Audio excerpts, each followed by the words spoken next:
Dead Horse Beach is just around the corner from where I grew up. It's well known that it's a hot spot for homeless people.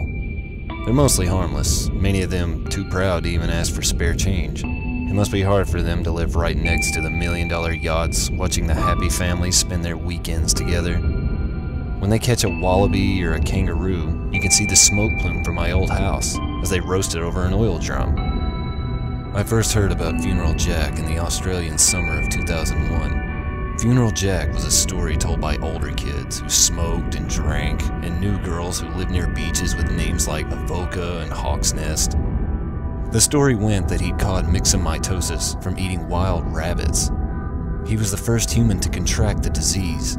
The flesh on his face had started to rot. The Department of Health and Safety was after him. But if it was your job to catch him, would you really want to get near him?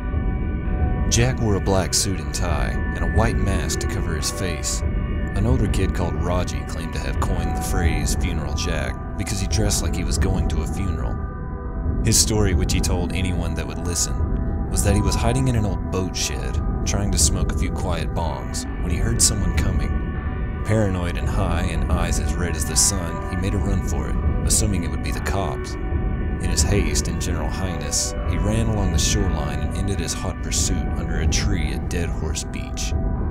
Hours passed in what felt like minutes. It had been potent weed that season.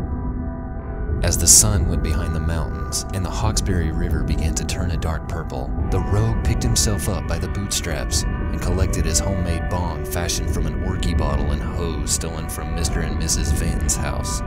The tide had come in, and he was walking through the scrub, where he came face to face with Funeral Jack, his mask in his hand, and the rotting flesh hanging from his face, and tumors seeping pus.